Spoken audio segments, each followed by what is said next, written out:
प्रभु यीशु मसीह के नाम से एक बार फिर से आप सभी को स्वागत करता हूं आज के स्टडी प्रोग्राम में और परमेश्वर पिता का धन्यवाद करता हूं कि हमें अपने इस स्टडी कार्यक्रम में परमेश्वर ने यहां तक संभाला और जो कुछ भी उसकी अनुग्रह से हम लोग सीख पाए। मैं विश्वास करता हूं कि इन बातों को आप याद रख रहे हैं और इन बातों पर अमल कर रहे हैं। जो भी कुछ बातें हम लोग यहाँ सीखते हैं, समझते हैं, वो केवल सुनकर भूल जाने के लिए नहीं है और ये बातें परमेश्वर के वचन में लिखी हुई है और परमेश्वर का वचन पूरा है, मुकम्मल है, कंप्लीट है और इसमें से कोई भी चीज़ जो है वो व्यर्थ नहीं है। हम इसको उसी रीति से समझते हुए आगे बढ़ते जाएं और तकरीबन आधे किताब को हम लोग पढ़ चुके हैं। प्रकाशित वाक्य की इस पुस्तक का आधा पोर्शन करीब करीब खत्म हो चुका है। आज हम लोग अपने अगले अध्ययन में चलेंगे और इस अध्ययन में पहला जो हिस्सा आज हम करेंगे वो है हमारा 10वां अध्याय और उसका 8वां वचन से आगे का।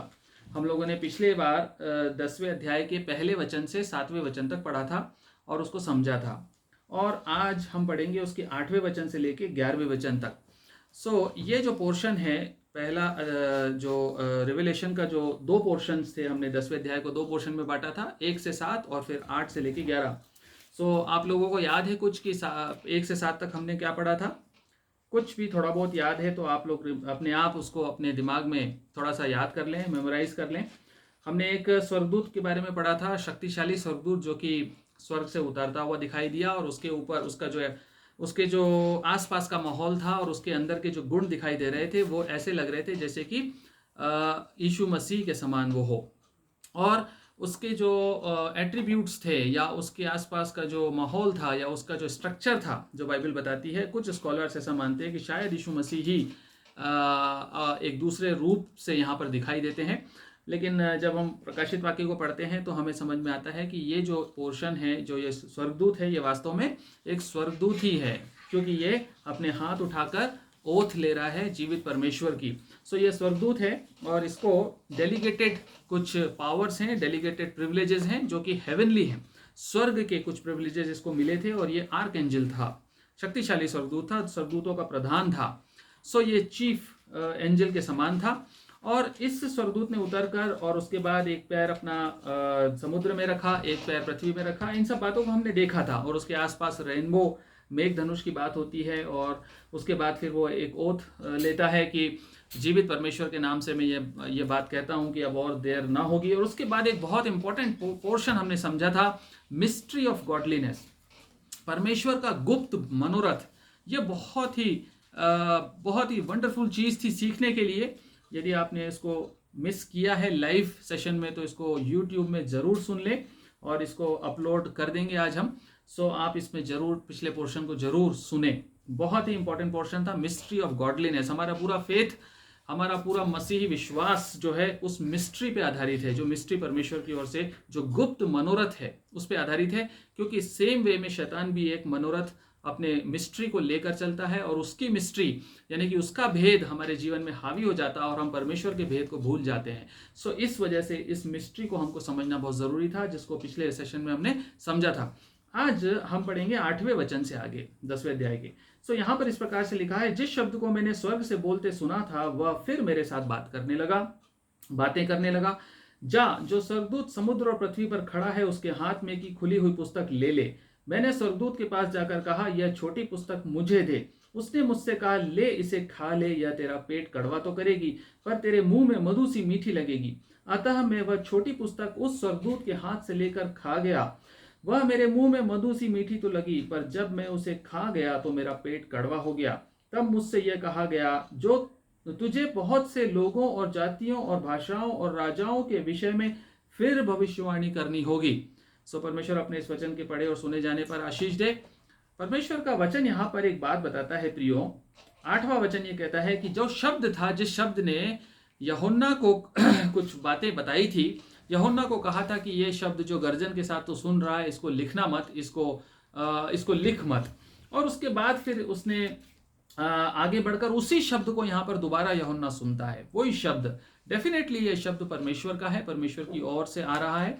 और इस शब्द में जो कहा जा रहा है वो ये कहा जा रहा है कि यूहन्ना के लिए कि जा, now you have to go and get that book from the hands of the angel, जा और उस शक्तिशाली स्वर्गदूत के हाथ में जो पुस्तक है, इस पुस्तक के बारे में भी हमने पिछली बार देखा था, जो उसके हाथ में खुली हुई पुस्तक थी, वो पुस्तक कौन सी थी? वो पुस्तक वही लगती है जो पुस्तक यीशु मसीह ने खोली थी, जो 6वें अध्याय से 5वें अध्याय से मोहरें जो खुल रही हैं, मोहरें जो बंद पुस्तक थी, मोहर बंद पुस्तक थी, जिसको यीशु मसीह एक एक करके मोहरों को खोल रहे हैं और वो पुस्तक पूरी तरह से अनरोल हो गई, पूरी तरह से खुल गई। उसी पुस्तक को यहाँ पर इस व्यक्ति के, इस स्वर्गदूत के हाथ में हम मान सकते हैं कि शायद ये वही पुस्तक है, क्योंकि ये खुली हुई पुस्तक है।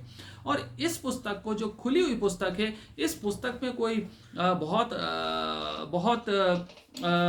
खुशी देने वाले समाचार पृथ्वी के लिए नहीं है। पृथ्वी के रहने वालों के लिए इसमें विलाप और शोक और दुख भरे हुए वचन है, क्योंकि परमेश्वर अपनी विपत्तियों को इसमें डालने जा रहा है। किस तरह से अधर्म और अन्याय और पाप के प्रति परमेश्वर दंड देने जा रहा है, उन्हीं बातों को परमेश्वर ने पूरी तरह से अनरोल किया, अनवेल किया, खोल के बताया। इस पुस्तक में खुली हुई पुस्तक है।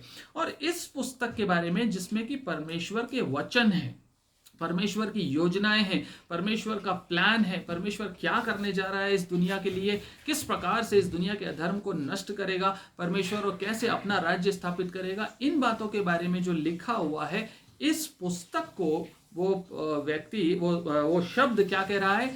जाकर ये पुस्तक उसके हाथों से ले ले, उसके हाथों से ले ले। और उसके हाथों में से लेने के लिए अगले वचन में कहता है, 9वें वचन में कहता है, मैंने स्वर्गदूत के पास जाकर कहा, यह छोटी पुस्तक मुझे दे। उसने मुझसे कहा, ले इसे खा ले, यह तेरा पेट कड़वा तो करेगी, पर तेरे मुंह में मधु सी मीठी लगेगी। बड़ी वंडरफुल बात है प्रियो। परमेश्वर का वचन यहाँ पर हमको बहुत ही अद्भुत बात सिखाता है। कहता है कि यह तेरा पेट कड़वा करेगी और तेरे मुंह में ये हनी के समान, मधु के समान मीठी लगेगी, पर तेरा पेट कड़वा डेफिनेटली करेगी। और ये जो पुस्तक है, जैसा कि मैंने आपसे अभी शेयर किया, ये पुस्तक जो है परमेश्वर का जजमेंट टुवर्ड्स सिन, पाप के प्रति परमेश्वर की न्यायी नेचर है, उसके कैरेक्टर को के अनुसार उसकी योजनाओं को बता रहा है इस पुस्तक में। परमेश्वर इस पुस्तक में कुछ ऐसी बातों को बता रहा है जो पृथ्वी पर रहने वालों के लिए, पापी लोगों के लिए, मनुष्यों के लिए, जो मनुष्य जाति पृथ्वी पे मन लगा के रहना चाहती है, जिसने स्वर्ग की वस्तुओं पे मन नहीं लगाया, पृथ्वी की वस्तुओं पे मन लगाया, ऐसी जाति के लिए, ऐसी मनुष्य के लिए बड़ी खतरनाक न्यूज है। और ये न्यूज जो है, ये न्यूज वाली पुस्तक, ये वचनों वाली पुस्तक खाने के लिए कहा जा रहा है।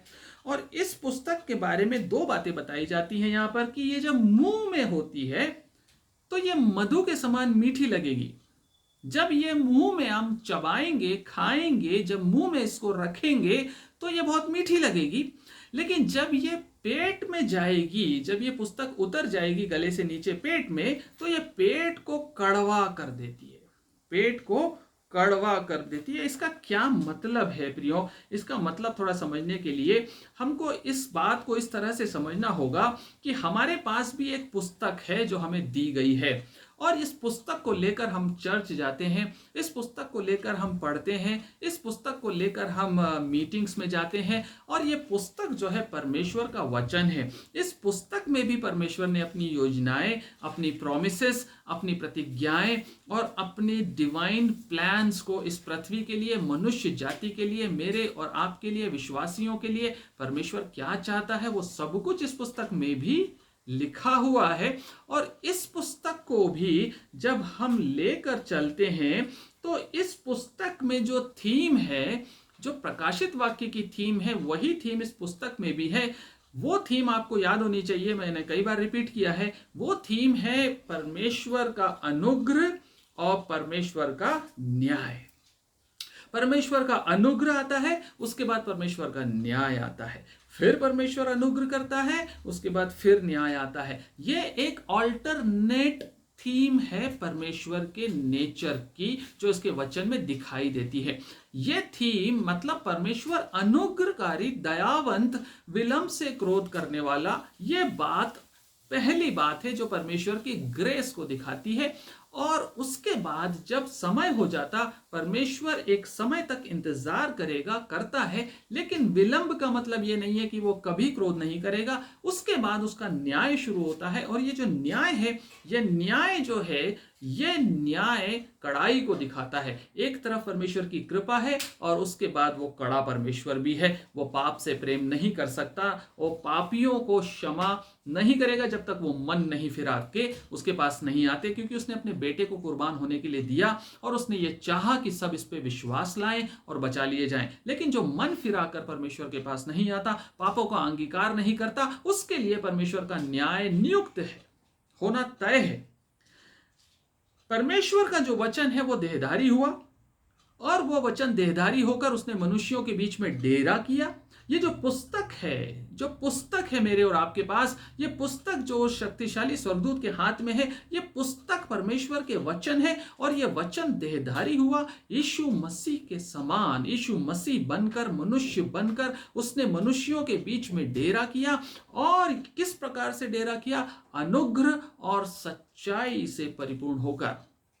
हम लोग यीशु मसीह के एक ही पोर्शन को देखते हैं। हम लोग सोचते हैं कि यीशु मसीह अनुग्रह करने वाला परमेश्वर आज भी हमारे घरों में, हमारे चर्चेस में, हमारे दफ्तरों में, हम अपनी मसीहत को यदि प्रकट करना चाहते तो गले में लॉकेट टांगते हैं क्रूस का, यीशु मसीह को क्रूस पे लटका हुआ दिखाते हैं, उसके अनुग्रह और उसके प्रेम को दिखाते हैं, परंतु हम इनकम्प्लीट अंडरस्टैंडिंग के साथ चल रहे हैं विश्वासी होने के नाते। यीशु मसीह अनुग्रह के साथ डेरा करता था, लेकिन वो सच्चाई के साथ भी डेरा करता था। उसने अनुग्रह और सच्चाई से परिपूर्ण होकर डेरा किया। हम केवल उसके अनुग्रह की बात करते हैं। जब हम यीशु मसीह को हमेशा क्रूस पे लटका हुआ देखते, जब हम यीशु मसीह को सिर्फ उसी स्वरूप में ताकते कि ये क्रूस पे लटका हुआ बेचारा परमेश्वर है जो हमारे पापों के लिए मर गया, तो हम केवल सिक्के का एक पहलू देखते हैं। हम केवल यीशु मसीह के अनुग्रह को देखते हैं। यीशु मसीह, हेलो, आप सुन रहे हैं ध्यान से, ये वही यीशु मसीह है जो एक दिन व्हाइट थ्रोन जजमेंट के लिए आने वाला है। हेलो, उसने अनुग्रह से डेरा किया, पर वही परमेश्वर सच्चाई से न्याय करने भी आने वाला है। माय डियर फ्रेंड्स, ये पुस्तक जो यीशु मसीह देहधारी बनकर आया, और इस पुस्तक का जो मीठा स्वाद है, आप समझिएगा थोड़ा सा, इस पुस्तक के मीठे स्वाद को हम लोग बहुत पसंद करते हैं। और आज के क्रिश्चियनडम की बात कर रहा हूं मैं, मसीही जगत की बात कर रहा हूं, विश्वासियों की बात कर रहा हूं। अन्य जाति तो यीशु मसीह को जानते ही नहीं अच्छे से, उन्होंने उसको कभी पहचाना नहीं। पहचानते तो वो भी विश्वासी बन जाए। जो पहचानता है वो विश्वासी बन जाता है। उसके त्याग, उसके समर्पण और उसके पापों के प्रति उसकी विजय और हमारे लिए पापों की क्षमा, इस बातों को जो समझता वो तो विश्वासी कहता है अपने आप को। लेकिन हम यहां पर ही रुक जाते हैं। ये पुस्तक हमारे मुंह में जब तक रहती है तब तक मधु के समान मीठी लगती है, लेकिन इस पुस्तक को आप मुंह में रख कर चबाते ना रहे जिंदगी भर। आप समझ रहे हैं बात को? इस पुस्तक को आप अपने मुंह से नीचे, गले के नीचे उतरने के लिए दीजिए, क्योंकि परमेश्वर ने यूहन्ना को भी यही कहा कि इस पुस्तक को खा ले। यह पुस्तक तेरे मुंह में मीठी जरूर लगेगी, परंतु मुंह में चबाते हुए तू कुछ नहीं कर पाएगा। तुझे इसको डाइजेस्ट करने के लिए अंदर पेट तक पहुंचाना होगा, और जब तू इसे पेट में पहुंचाएगा तो तुझे इसकी जो जजमेंट है, इस वचन का मेरा जो न्याय स्वरूप है, वो तुझे कड़वा भी लगेगा। क्यों? क्योंकि तू जब तक इस मीठे स्वाद का आनंद लेता रहेगा, जब तक तू मेरे अनुग्रह को ही देखता रहेगा, तो तू धोखे में जा सकता है। तू धोखे में जा सकता है, और तू जब तक तुझे यह वचन अच्छा लगे तब तक ही ले। आप सुनिएगा, थोड़ा समझिएगा इस बात को। जब तक हम परमेश्वर की पुस्तक, उसके वचन, उसके शब्दों को तब तक ही ग्रहण करें जब तक वो हमें सूट करते हैं, तब तक, जब तक कि वो मीठे मीठे लगते हैं, जब तक कि वो हमारे कानों की खुजली मिटाते हैं, तो फिर हम बेवकूफ हैं बहुत बड़े। परमेश्वर का वचन कंफर्ट देने वाला वचन है, परमेश्वर का वचन शांति देने वाला वचन है, परमेश्वर का वचन आनंद और जॉय से भरने वाला वचन है। लेकिन हम ये कभी नहीं भूलें कि यही वचन एक दिन हमको गिल्टी प्रूव कर सकता है। यही वचन एक दिन हमको, मुझे और आपको दोषी खड़ा करने के लिए भी खड़ा होगा। यही वचन, यही यीशु मसीह मुझसे कहेगा, एक दिन कह सकता है यदि मैं नहीं सुधरा, कि इन भेड़ों को इन बकरियों से अलग करो, ये बकरियां मेरे सामने से हटाओ। यही यीशु मसीह एक दिन कहेगा कि इन कुकर्मियों को मेरे सामने से अलग कर दो, क्योंकि मैं इन्हें नहीं जानता। जबकि वो लोग कहेंगे कि हमने तेरे नाम से दुष्ट आत्माएं निकाली, वो लोग कहेंगे कि हमने तेरे नाम से प्रचार नहीं किया, हमने तेरे नाम से हजारों लाखों लोगों को चंगा नहीं किया क्या? यीशु मसीह का जवाब होगा कि तुमने सिर्फ अनुग्रह को देखा मेरे, तुमने सिर्फ मुंह में रखा मेरे वचन को, उसको डाइजेस्ट नहीं होने दिया। क्योंकि यदि तुम उसको पेट तक लेके जाते, डाइजेस्ट करते, तो तुम्हारी बॉडी का पार्ट एंड पार्सल बनता वो वचन। वचन को लेना और उल्टी कर देना बहुत आसान है। बहुत आसान है कि मैं वचन को पढ़ूं और उसके स्रोतों से उसका अध्ययन करूं और दूसरों को बड़ी अच्छी अच्छी शिक्षाएं दे दूं। लेकिन मैं जब तक उस वचन को अपनी बॉडी का हिस्सा नहीं बनाता, जब तक उस वचन को मैं अप्लाई नहीं करता, जब मैं अप्लाई करना शुरू करूंगा तो मुझे दर्द होगा। बोलने में बहुत अच्छा लगता है कि झूठ मत बोलो, लेकिन जब मैं झूठ बोलता हूं तो उस वचन को मैंने मुंह मीठेपन तक तो उसको रखा, लेकिन जहां मुझे लगा कि यह कड़वा लगने लगा है, मैंने थूक दिया। यह वचन मुंह में मीठा लगता है, लेकिन जब इसको डाइजेस्ट करके इसके न्यूट्रिएंट्स को आप एब्जॉर्ब करते हैं और अपनी बॉडी का पार्ट एंड पार्सल बनाना चाहते हैं, जब अपने जीवन में इसको लागू करना चाहते हैं, तो यही वचन कड़वा लगने लगता है। लानत है ऐसे लोगों पर जो इसको मुंह में रखकर चबाते रहते जब तक ये मीठा लगता, और इसको पेट तक नहीं जाने देते, इसको अपनी बॉडी का पार्ट नहीं बनने देते। आपको याद है ना, परमेश्वर ने क्या कहा था अपने इसी प्रकाशित वाक्य में? परमेश्वर की आत्मा क्या कहती है? मैं तुझे मुंह से उगलने पर हूं, क्योंकि तू ना तो गर्म है और ना ठंडा है। परमेश्वर आपको अपनी देह का हिस्सा नहीं बना सकता। आप भी कई बार परमेश्वर को रिजेक्ट कर देते हैं, उसके शब्दों को रिजेक्ट करते हैं, क्योंकि वो आपको सूट नहीं करता। आपको सूट नहीं करता, इसलिए आप कहते हैं कि यह बात गलत है, ऐसा नहीं है, इसकी यह बात पुराने समय के लिए थी, यह बात यीशु मसीह ने कुछ और बातों के लिए कही, यह बात पुराने नियम की बातें हैं, ये बातें, ये आज्ञाएं अब इररिलेवेंट है। परमेश्वर का वचन everlasting, every time equally applicable है। कोई बात पूरी नहीं हुई, कोई बात इनकम्प्लीट नहीं है। यीशु मसीह ने कहा, मैं पुराने नियम को खत्म करने नहीं आया। यदि पुराने नियम की बातें, उसकी शिक्षाएं, परमेश्वर की आज्ञाएं आपको काटती हैं, आपको कड़वी लगती हैं, तो एक बार विचार करने की जरूरत है कि हम इसको मुंह में रखा हुआ देख रहे हैं, हम इसको केवल मुंह तक रख रहे हैं। हम उसके न्याय स्वरूप को आज ग्रहण करें, आज उसके अनुग्रह के साथ, उसके अनुग्रह के साथ, उसके पाप के प्रति जो घृणा है परमेश्वर की, पाप से जो परमेश्वर घृणा, पापी से नहीं, पाप से जो परमेश्वर नफरत करता है, घृणा करता है, पाप को देख नहीं सकता, बर्दाश्त नहीं कर सकता, उस स्वरूप को भी इक्वली इंपॉर्टेंट माने, उसको उसी तरह से समझें। प्रियो, यहां पर कहता है 11वें वचन में, यहां पर कहता है, हमने 10वें वचन में कहा, 9वें वचन में देखा, उसने कहा, यूहन्ना गया और स्वर्गदूत को कहा, मुझे ये पुस्तक दे। और एंजल ने क्या कहा? उसने कहा, ये पुस्तक खाने के लिए दे रहा हूं, देने के लिए नहीं दे रहा हूं।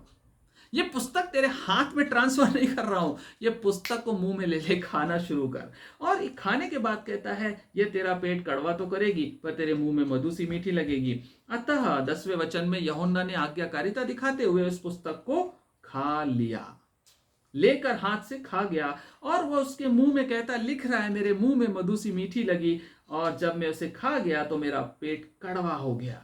और 11वें वचन में कहता है, तब मुझसे, जब मैंने खा लिया, आप समझ रहे हैं, जब मैंने इस पुस्तक को खा लिया, तब मुझसे यह कहा गया, अब तुझे बहुत से लोगों और जातियों और भाषाओं और राजाओं के विषय में फिर भविष्यवाणी करनी होगी।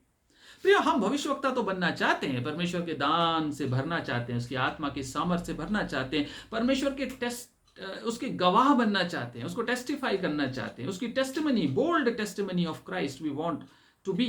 हम सब बनना चाहते हैं परमेश्वर के बोल्ड टेस्ट, उसके विटनेस बनना चाहते हैं कि नहीं? लेकिन इसको बनने के पहले की शर्त यहां पर दी हुई है, और वो शर्त है कि इस वचन को आप सिर्फ मुंह में ना रखें, इस वचन को आप मुंह से डाइजेस्ट करते हुए पेट को कड़वा होने दें। बुरी लगने दे बातें परमेश्वर की, कोई बात नहीं, लेकिन ये आपको तैयार करती है परमेश्वर का विटनेस बनने के लिए। जैसे यूहन्ना को कहा, जब उसने खा ली पुस्तक, तब उसको कहा गया, अब तो राजाओं और जातियों और देशों के विरोध में खड़ा होकर भविष्यवाणी कर सकता है। प्रियो, इसी प्रकार की एक पुस्तक यहेजकेल को भी दी गई थी, यदि आपको याद हो। यहेजकेल की पुस्तक में लिखा हुआ, यहेजकेल की किताब पवित्र शास्त्र में 2 अध्याय और उसके यदि 8वें वचन से आगे पढ़ें तो यहेजकेल को परमेश्वर ने तैयार किया था इजराइल के खिलाफ। इजराइल बड़े अधर्म और पाप और बलवा करने वाली जाति थी, वहां लिखा हुआ है। यदि आप पढ़ेंगे 2 अध्याय तो वहां शुरुआत से लिखा हुआ है कि इजराइल एक मूर्ति पूजक राष्ट्र बन गया और बिगड़ गया। परमेश्वर नाराज था और परमेश्वर के पास उसके लिए एक प्लान था, जिसको वो भविष्यवाणी के द्वारा बता रहा था कि अब मैं तुम्हें दंड देने जा रहा हूं। ठीक वैसे ही पुस्तक, जैसी पुस्तक इस स्वर्गदूत के हाथ में यहां प्रकाशित वाक्य में है, वैसे ही एक पुस्तक एक और स्वर्गदूत के हाथ में वहां थी, और उस पुस्तक को भी यहेजकेल को दिया गया और यही इंस्ट्रक्शन दिए गए, इस पुस्तक को ले और खा ले। यह पुस्तक तुझे मीठी लगेगी, लेकिन तुझे खाना है। जब तू खा लेगा और पचा लेगा, तू इसे ग्रहण कर लेगा, तब मैं तुझे तैयार मानूंगा कि तू खड़ा है इजराइल के अगेंस्ट मेरी बातों को बोल्डली बोलने के लिए, भविष्यवाणी करने के लिए। प्रोफेसी का मतलब प्रियो केवल भविष्य की बातें बताना नहीं होता। प्रोफेसी का मतलब होता है परमेश्वर का संदेश देना, परमेश्वर की बातों को प्रीच करना, परमेश्वर के वर्ड को प्रोक्लेम करना। That is also prophecy. Okay, भविष्यवाणी का मतलब है परमेश्वर के वचनों को बोल्डली प्रोक्लेम करना। और इस बात को कहने के लिए यहेजकेल या कोई भी मनुष्य तैयार नहीं हो सकता जब तक कि परमेश्वर के वचन वो पूरी तरह से रिसीव करके अपने जीवन में लागू ना कर ले, अपने जीवन का पार्ट एंड पार्सल ना बना ले। परमेश्वर की आत्मा को अपने स्थान में, अपने शरीर में इस प्रकार का स्थान दे कि वो उसका हिस्सा बन जाए, इंटीग्रल पार्ट बन जाए। और 2 अध्याय के 8वें वचन में क्या लिखता है, देखिए, परंतु है मनुष्य के संतान, जो मैं तुझसे कहता हूं, तू उसे सुन ले। उस विद्रोही घराने के समान तू भी विद्रोही ना बनना। जो मैं तुझे देता हूं उसे मुंह खोलकर खा ले, मुंह खोलकर खा ले जो वचन मैं तुझे देता हूं। तब मैंने दृष्टि की और क्या देखा कि मेरी और एक हाथ बढ़ा हुआ है और उसमें एक पुस्तक है। उसमें क्या है? एक पुस्तक है। उसको उसने मेरे सामने खोलकर फैलाया और वह दोनों ओर लिखी हुई थी, और जो उसमें लिखा था वे विलाप और शोक और दुख भरे वचन थे। और 3 अध्याय के पहले वचन से क्या कहता है, तब उसने मुझसे कहा, हे मनुष्य के संतान, जो तुझे मिला है उसे खा ले, जो तुझे मिला उसे खा ले, अर्थात इस पुस्तक को खा, तब जाकर इजराइल के घराने से बात कर। इसलिए मैंने मुंह खोला और उसने वह पुस्तक मुझे खिला दी। तब उसने मुझसे कहा, हे मनुष्य के संतान, यह पुस्तक जो मैं तुझे देता हूं उसे पचा ले और अपनी अतड़ियां इससे भर ले। अतः मैंने उसे खा लिया और मेरे मुंह में वह मधु के तुल्य मीठी लगी। और उसके बाद यहेजकेल तैयार हुआ भविष्यवाणी करने के लिए। प्रिय, परमेश्वर का वचन जो है वो हम कई बार इस प्रकार से ले लेते जैसे कि च्युइंगम होती है। आप समझ रहे हैं, च्युइंगम खाइए ना सबने। च्युइंगम तभी तक चबाई जाती जब तक कि मीठी लगती है ना। परमेश्वर का वचन च्युइंगम नहीं है प्रियो। परमेश्वर का वचन आज के विश्वासी जगत पे एक मेजॉरिटी ऑफ पोर्शन के लोग जो हैं वो च्युइंगम की तरह से डील करते हैं परमेश्वर के वचन को। उसको चबाते हैं, दुनिया को बताते हैं कि हम वचन खा रहे हैं, पर उसको डाइजेस्ट नहीं होने देते। The moment it loses its taste, जिस समय इसका टेस्ट खत्म हो जाता, जिस समय इसका टेस्ट कम हो जाता, उसी टाइम वो उसको थूक देते, उसी टाइम वो उसको थूक देते। और यहां पर प्रियो जो ये इस यूहन्ना को जो कहा गया, यहेजकेल को जो कहा गया, ये बात मेरे जैसे लोगों के लिए और आपके लिए भी, सबके लिए लागू होती है जो परमेश्वर का वचन सुनाना चाहते हैं, जो परमेश्वर का वचन बांटना चाहते हैं। प्रचारकों के लिए यह बात लागू होती है, भविष्यवक्ताओं के लिए लागू होती है, लीडर्स और पासवानों के लिए लागू होती है। भविष्यवाणी करने की शर्त, परमेश्वर के वचन को बांटने की शर्त यह है कि इसको मुंह में रखकर उल्टी मत करो, इसको अपनी बॉडी का हिस्सा बनने दो, पचा लो, अतड़ियां भर लो इससे, यदि तुम इसको अपने जीवन में लागू नहीं कर सकते, यदि तुम इसको रिसीव नहीं कर सकते अपने जीवन में, चाहे ये कड़वी लगे, तुम्हारे जीवन में भी कड़वी लगे, तुम्हारे सुधार के लिए ये वचन है। यदि तुम खुद नहीं सुधरते तो दूसरों के लिए क्या प्रोफेसी करोगे? प्रियो, आपको मालूम है ना यूहन्ना से क्या कहा गया था? इसके पिछले वाले पोर्शन में क्या कहा गया था? इन बातों को मत लिख। तो फिर बताया क्यों था? यदि परमेश्वर को लिखवाना नहीं था तो बताया क्यों था? दानियल को परमेश्वर ने पुस्तक दी क्यों थी? उससे कहा था कि इसको सील करके रख दे। मतलब दानियल को तो बताया था, यूहन्ना को तो बताया था, पौलुस को तो बताया था। याद है आपको, पौलुस को कहा गया था, पौलुस को तीसरे स्वर्ग तक उठा लिया गया, और पौलुस कहता है कि मुझे न जाने देह सहित न जाने देह रहित तीसरे स्वर्ग तक उठा लिया, और मैंने ऐसी बातें देखी और सुनी जो मुंह पे लाने के योग्य नहीं। इसका मतलब पौलुस ने तो देखी थी। प्रिय, परमेश्वर कई बार हमसे हमारे लिए बात करता है, पब्लिक के लिए नहीं करता। परमेश्वर मुझे कुछ चीज सिखाता है तो मुझे ज्ञान बांटने के लिए नहीं, वो मेरे लिए होता है कई बार। This is for me sometimes and I have to digest it first before bringing it to others. दूसरों के सामने भाषण देने से पहले मुझे अपने जीवन में उन बातों को समझ लेना है, लागू कर लेना है, पचा लेना है, अतड़ियां भर लेनी है। जो प्रचारक बनना चाहते हैं उनके लिए सीख है। दानियल, यहेजकेल, पौलुस और यूहन्ना से सीख लीजिए। पहले पचाना है, उसके बाद बांटना है। प्रियो, और हमें इस बात का ध्यान रखना चाहिए कि हम च्युइंगम की तरह वचन को इस्तेमाल ना करें, क्योंकि परमेश्वर का जो वचन है वो साफ साफ कहता है, पहला पतरस 4 अध्याय और 17वें वचन में, पहला पतरस 4 अध्याय 17वां वचन कहता है कि न्याय परमेश्वर के घराने से शुरू होगा, मुझसे और आपसे शुरू होगा। यदि च्युइंगम की तरह खाता रहा मैं, तो फिर मैं अपने आप को जांचूंगा नहीं कभी, परमेश्वर के वचन के आईने में कभी नहीं जांचूंगा, और उस दिन वो वचन मुझे दोषी ठहरा देगा। उस दिन परमेश्वर के मुंह से निकला हुआ वचन मुझे दोषी ठहराएगा। 4:17 कहता, क्योंकि वह समय आ पहुंचा है कि पहले परमेश्वर के लोगों का न्याय किया जाए, और जबकि न्याय का आरंभ हम ही से होगा, जबकि न्याय का बिगिनिंग हमसे होगा, हम ही से होगा, तो उनका क्या अंत होगा जो परमेश्वर के सुसमाचार को नहीं मानते। मतलब यह कि मैं यदि परमेश्वर के सुसमाचार को केवल मुंह तक रखता रहा, मीठा मीठा जानता रहा, अनुग्रह अनुग्रह करता रहा, तो फिर मेरा हाल क्या होने वाला? मैंने माना नहीं सुसमाचार को, और जिन्होंने सुनकर रिजेक्ट किया उसी कैटेगरी में मैं भी आ जाता हूं, और मेरे लिए भी परमेश्वर का दंड उतना ही होगा। यदि मैंने परमेश्वर के अनुग्रह को तो जाना, उसी को देखता रहा, और उसका एडवांटेज और अनड्यू एडवांटेज लेता रहा, उसके न्याय स्वरूप को मैंने कभी इज्जत नहीं दी। मैंने कभी अपने आप को इस आईने में जांच कर नहीं देखा कि मैं उसके न्याय के सिंहासन के सामने यदि खड़ा हो जाऊं तो मेरे लिए क्या दंड रखा गया है और मुझे क्या सुधार की जरूरत है। मैं पब्लिक ऑनर और पब्लिक अर्थली ऑनर और फेम के लिए काम करता रहा परमेश्वर का, मैं दूसरों के लिए मिनिस्ट्री करता रहा, पर अपने खुद को मैंने कभी मिनिस्टर नहीं किया परमेश्वर के वचन से। प्रियो, यूहन्ना हमें यहाँ पर ये बात सिखाता है, ये वचन यूहन्ना को सिखाता है, और यूहन्ना से हम भी सीख सकते हैं। और लिखा हुआ है कि यदि हम परेशानी में पड़ते हैं तभी हम दूसरों को शांति दे सकते हैं। 2 कुरिन्थियों 1 अध्याय 4 वचन कहता है, वह हमें क्लेशों में शांति देता है ताकि हम दूसरों को शांति देने के योग्य बन सके। अरे जिस रास्ते हम कभी खुद ही नहीं गए, उस रास्ते के बारे में दूसरों को क्या बताएंगे?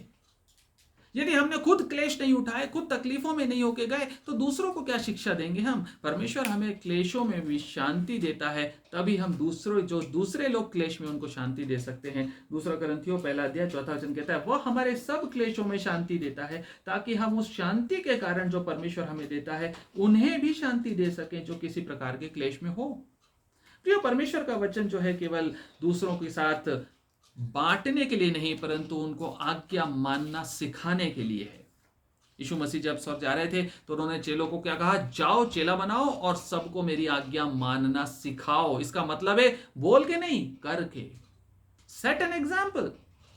आज्ञा मानना सिखाओ का मतलब है तुम पहले आज्ञा मान को दिखाओ कि ऐसे आज्ञा मानी जाती है, तब दूसरे तुम्हें फॉलो करेंगे। प्रियो, परमेश्वर ये बातें हमारे लिए कहता है, जैसे उसने दानियल, यूहन्ना और पौलुस और यहेजकेल को कहा। आज हम भी परमेश्वर के वचन की इस पुस्तक को ले लें, और उसके बाद परमेश्वर हमें कहता है कि now you are fit to proclaim my gospel, my word, और इसके बाद हम तैयार होते हैं परमेश्वर के वचन को बांटने के लिए। सो आखिरी वचन यह कहता है, तब मुझसे यह कहा गया, तुझे बहुत से लोगों तक परमेश्वर का वचन पहुंचाना और भविष्यवाणी करना, और जातियों और भाषाओं और राजाओं के विषय में फिर भविष्यवाणी करनी होगी। जैसे यहेजकेल को एक बार कहा था कि नाउ तूने डाइजेस्ट कर लिया, अब तू रेडी है, वैसे यूहन्ना को यह कहा, yes now you are also ready, अब तू तैयार है बहुत सारी भविष्यवाणियों को करने के लिए, क्योंकि इन वचनों को तूने पचा लिया। सो प्रियो, ये पोर्शन जो है 10वां अध्याय यहाँ पर खत्म होता है। और इस पोर्शन में हम यहाँ देखते हैं कि जो बातें परमेश्वर ने यूहन्ना को सिखाई, उसमें बहुत कुछ हमारे लिए भी सीखने को दिया गया है। होने दीजिए कि अपने जिंदगी में, अपने जीवन में हम परमेश्वर के वचन को केवल अनुग्रहकारी वचन के रूप में ना ले। डेफिनेटली अनुग्रहकारी है, निश्चित रूप से कंफर्टिंग है, निश्चित रूप से होपफुल, जॉयफुल होता है जब हम परमेश्वर के वचन को पढ़ते हैं। लेकिन प्रकाशन की किताब हमारी तैयारी की किताब है, धोखे में नहीं रखेगी। परमेश्वर का वचन हमें धोखे में नहीं रखना चाहता, केवल अच्छा अच्छा अच्छा अच्छा, मीठा मीठा मीठा मीठा मीठा मीठा, नो, कड़वा भी है, और उस कड़वेपन को अपने जीवन में लेना है। सो परमेश्वर अपने इस पोर्शन पे, इस वचन पे आशीष दे। जो हमने सीखा है उसके द्वारा हम परमेश्वर के अनुग्रह में और अच्छे से आगे बढ़ सकें, और इसके वचन को कड़ाई के साथ अपने प्रति सबसे ज़्यादा सख्त होकर हम जांचें और आगे बढ़ सकें। सो परमेश्वर अपने इस वचन पे आशीष दे। Thank you.